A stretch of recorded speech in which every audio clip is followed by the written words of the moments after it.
Aujourd'hui, une recette de focaccia au potimarron. Je vais tout vous expliquer. On attaque tout de suite. On commence par la purée de potimarron. C'est parti. On prend nos petits cubes de citrouille et on va créer une purée avec. Pour pas que ça soit trop liquide, je vais les cuire à la vapeur et ensuite je vais les mixer. Donc moi, je suis parti sur la citrouille, mais vous pouvez prendre toutes les courges. Ça va très bien. Butternut, potimarron, il n'y a pas de souci. Je mets mon eau, je mets ma citrouille, mes petits cubes par-dessus et ça va cuire gentiment à la vapeur. 25 minutes. Allez, c'est parti. Alors, après 25 minutes, voyons voir. J'ai mon petit potimarron qui est pas mal. Ce que je vais faire, je vais mixer tout ça avec un petit mixeur. Allez, on se met tout ça dans un petit mixeur et on va se mixer ça. Voilà, pour l'instant, ça a cette tête-là. Donc, j'ai pas mis de beurre, j'ai pas mis de poivre, pas de sel, etc.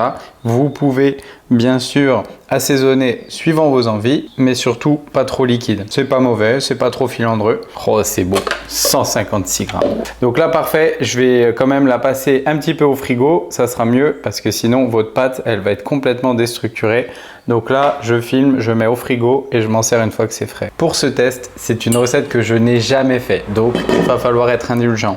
J'ai pris de l'eau avec ma température de base 64, 280 grammes.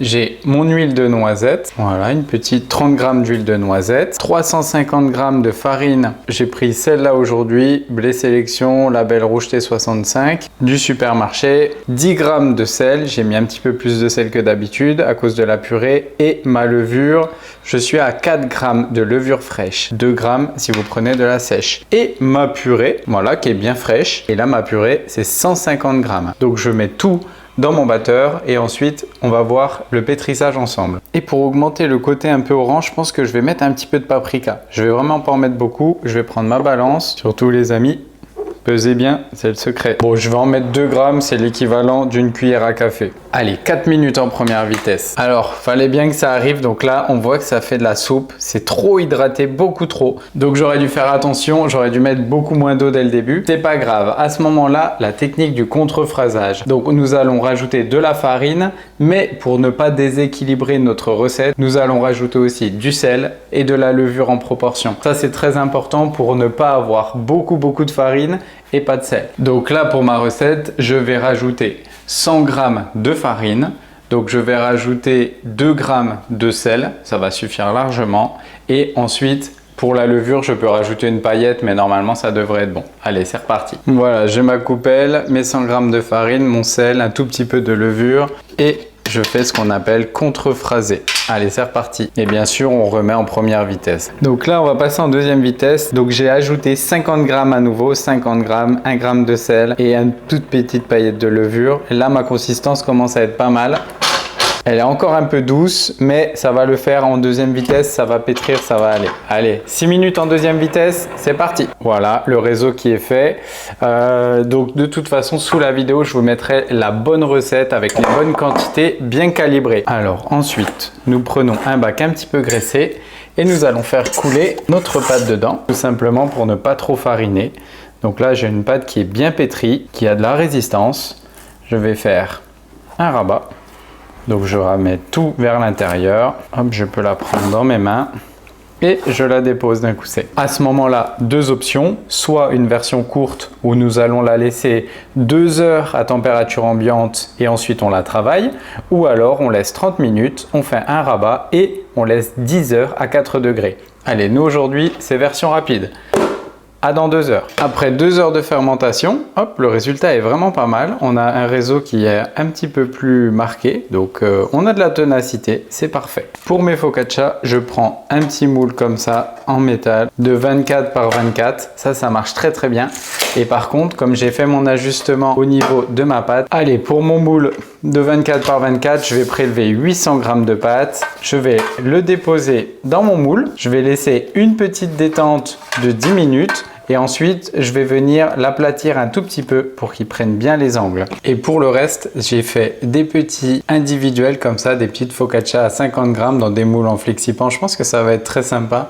On va la garnir ça. Allez, après 10 minutes, je vais mettre un petit peu d'huile sur mes mains. Je vais venir abaisser ma focaccia sur tout le moule. Ouais, 800 grammes, c'est bien. sent bien la noisette. Et à ce moment-là, on va la laisser pousser à température ambiante environ 25 degrés pendant 45 minutes à 1 heure. On préchauffe bien notre four à 250 degrés, chaleur au bas plus ventilé. Après 50 minutes très exactement les amis, on va mettre un petit peu d'huile. Donc moi, je remets mon huile de noisette. Je vais venir marquer ma focaccia. Hop. Voilà, magnifique. Ensuite, je vais me mettre quelques carrés de bleu. Donc ça, c'est du bleu d'Auvergne. Vous pouvez mettre n'importe quel fromage, hein. Là, c'est un test, je ne l'ai jamais fait, donc je vais pouvoir vous dire en direct si c'est bon ou pas.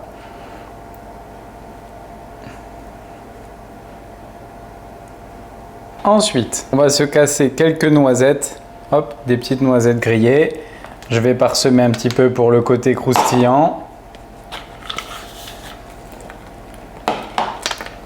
Je vais mettre un petit peu de fleur de sel. Hop, ça passe très très bien. Ensuite, on pourrait également se rajouter des petites graines de courge. Mais les graines de courge, attention parce que parfois à la cuisson, ça grille un petit peu, c'est pas terrible. Et pour finir également, des petits pignons de pain. Ça, on aurait pu en mettre même dans la pâte, je pense que ça aurait été pas mal du tout. Mais on va s'arrêter là. Voilà, à ce moment-là, c'est prêt pour la cuisson. On va enfourner 10 minutes à 250. Allez, on regarde le résultat. Pour l'enfournement, comme d'habitude, chaleur au bas plus ventilé, température 250 degrés. Je vais poser mon plat et mettre un petit coup d'eau bouillante. Je dépose mon plat, je mets un petit peu d'eau bouillante dans le lèche-frite et je ferme. Et c'est parti pour 10 minutes.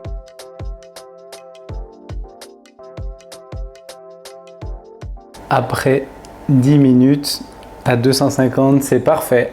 Donc là, c'est bien assez cuit.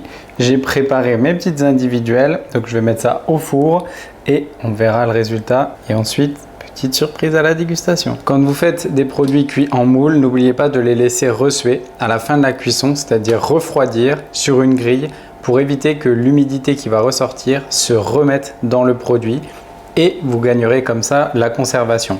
Donc là, on le laisse resuer 45 minutes et on passe à la garniture et à la dégustation. Allez, pour commencer, on passe à la dégustation nature.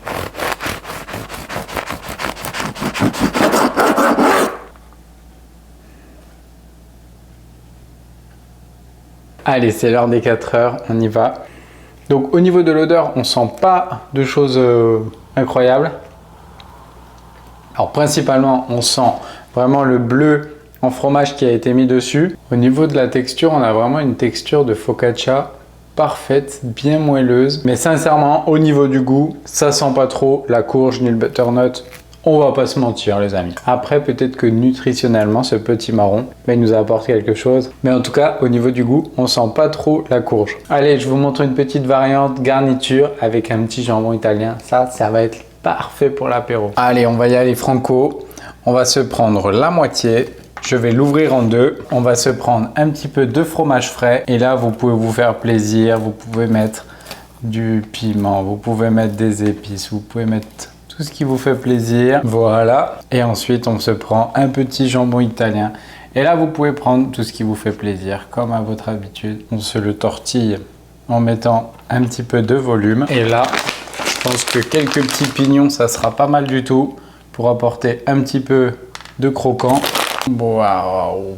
Allez, là, on va se tester ça. Ça va être un autre délire. Là, on y a été en mode food porn.